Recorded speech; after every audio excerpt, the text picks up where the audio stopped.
Hello, and what a pleasure to be in Riverside Book Club's Zoom room with David Shipler. He's a Pulitzer Prize winning author. He won the Pulitzer Prize for his book, Arab and Jews, Wounded Spirits in a Promised Land.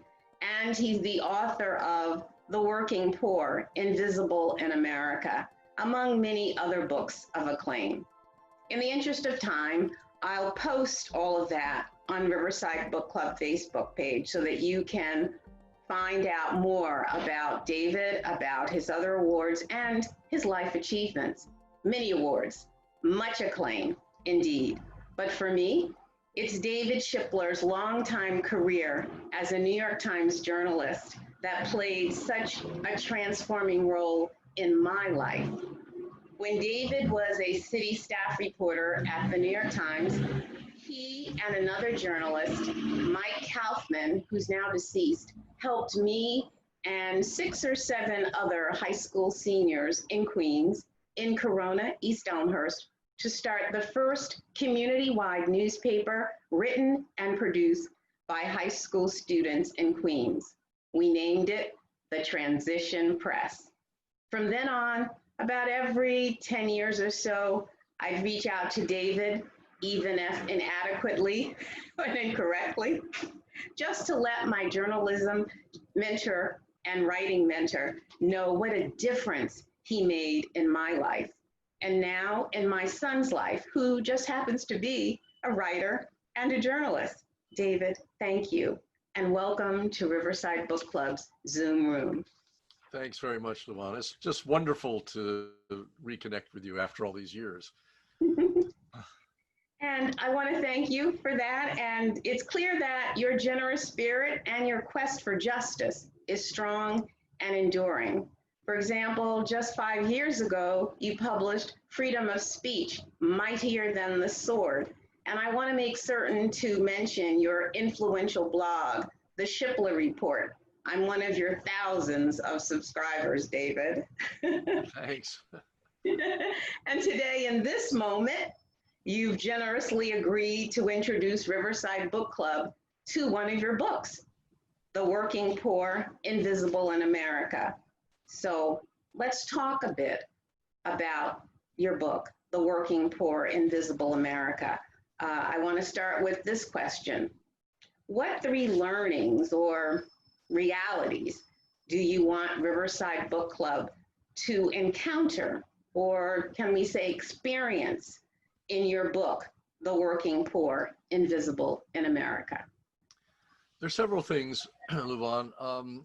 First, I should say that this book came out of a previous book, in a sense. I wrote a book about race in America called A Country of Strangers, Blacks and Whites in America, which lays out patterns of stereotyping across racial lines. Unfortunately, still quite relevant today. And having tackled that vexing issue, I thought that it would be, interesting, educational for me, certainly, to try to understand poverty, not just along racial lines, but as it affects people of many races, all races in the United States, actually.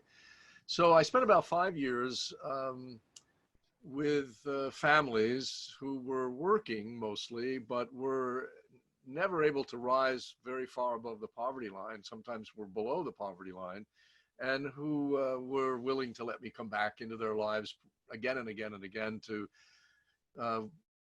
be with them as they moved across the whole spectrum of experiences. The period that this book covers was a period of both some recession and boom. There were good times and bad times during those 5 years. And I think there are 3 main things I learned myself and therefore tried to impart to readers. One is that poverty is not a problem, it is a constellation of problems. So that was one example. And I think it highlights a very serious problem among the poor, which is the tremendous impact that housing has on people. So that's number one, a very important issue, the chain reactions among problems of poverty. the second is that it comes out of that, which is the solutions have to be multiple. This idea of medical legal partnerships, they call it, has now caught on in almost every state. Now there are places all over the country where this is being done. It's an example of how you can address multiple problems simultaneously. And the third major point, I think, that comes out of all this is that the liberal conservative debate is really sterile and ideological in this country. People don't fit neatly into boxes, and problems don't fit neatly into categories of either individual difficulties, family problems, or societal failures. Everyone I met, every family I spent time with, really displayed, I would say, a mixture of being poorly housed, poorly schooled, poorly treated in bad neighborhoods, and then those conditions then often, not always, but often spilled over into issues of parenting, drug addiction, alcohol abuse, and all of that kind of thing. There have been studies that have shown that if you give people more money, a lot of the stressors in the families disappear. So money is clearly, obviously, clearly one possible big solution to this. As somebody once said, poverty is a tragedy, especially from the financial point of view. But so those are the three main themes, I think, that are important to understand in understanding poverty and reading this book. Thanks for that overview, David. I really am struck by your saying poverty is a constellation of problems, not one problem. I really find that that's something for Riverside Book Club and all of Riverside Church and our community to ponder. How might your book, The Working Poor, Invisible in America, speak to us now in this COVID-19 time, which is also a time of protest against police brutality, enormous healthcare disparities, racialized incarceration, voter suppression. I mean, so much. It's a lot to answer, but you've begun to do that. Well, of course, I mean, we are exposing problems that lots of us knew existed before. The turnout rate in voting, the voter turnout rate, declines with income. So if you look at the percentages of people who come out to vote, those earning very little money come out in very low percentages compared to those with higher incomes. I did a little calculation years ago and figured that if you assume that the exit polls are correct and that the low income people tend to vote more Democratic, the election of 2000 would have come out very differently if the poor had voted in the same percentages as the wealthy. Gore would have won by a lot more than the 500,000 votes he won by. He would have won the election, actually. Bush would have not been president. Al Gore would have been president. I think that's a lesson now. It's very important for people to get out and vote their own interests. So the best anti-poverty measure I can think of at the moment in the next few months is to get out that vote. The other, of course, is that essential workers are most at risk in the pandemic. I knew instantly, as soon as this began, that people who earn low wages and don't have sick leave and risk losing their jobs if they don't show up, were going to go to work even if they were sick. These folks are essential, and yet they've been invisible because they wear the camouflage of work. You know, in American ethics, work is valued as something moral. We might be the only country that has this strong moral attachment to it. You know, somehow if you don't work, you're immoral, and if you work, you're moral. Yeah, well, sure. But if you work and you get paid such a low wage, you can barely survive. How is that moral on the part of the society, or the culture, or the economy? to see these folks as human beings with families who work hard. And by the way, I have to say, the people I spent time with were amazing in their ability to never give up. I don't know if I would have, if I'd been, I mean, I was lucky. I was born into the middle class, you know, and I'm white. I don't face discrimination racially. I went to a good college. I grew up comfortably. I don't know how I would behave if I were in the situation with all those burdens.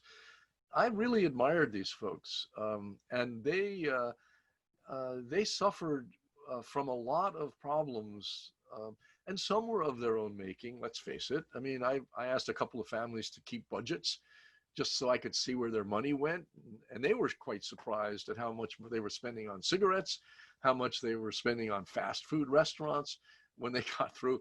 And, you know, everyone, you know, could sit down and say, okay, well, if you manage your money differently, it might work for you. But, you know, when you don't have any money and you spend all of it to survive, you have I think, a closer horizon of, as a timeline, so to speak. And I'm kind of mixing my metaphors, but I hope you understand what I'm saying, that it's hard to plan ahead, because you can't see over the hill. You can't see that if you do something today, it might have a benefit to you down the road in the longer term, because you are stuck in the present. You are imprisoned now in your own day-to-day search for survival. It is a very difficult, high-stress situation. And it means that it has an impact on the way you see education, higher education. Talk about a deferred thing. I mean, you know, you go to school, you take out loans, you spend a lot of time not earning money. And a lot of college students, of course, have to work at the same time. Lots of college students are on food stamps, by the way. But nevertheless, you're still deferring the investment, so to speak. The returns are coming in. The investing that now and the returns coming in much later. That's a very difficult mindset to get around when you have been used to spending everything that comes in on just day-to-day survival. So these are problems and issues that the society as a whole needs to mobilize to address. And by the way, the last chapter of this book is called Skill and Will, because we have the skills as a society. We know a lot. Brain scientists know a great deal about how a child is nurtured both emotionally and nutritionally. Social workers know a great deal about family dynamics and the interactions. Economists know a lot about how to help train people to upgrade their skills, and so forth and so on.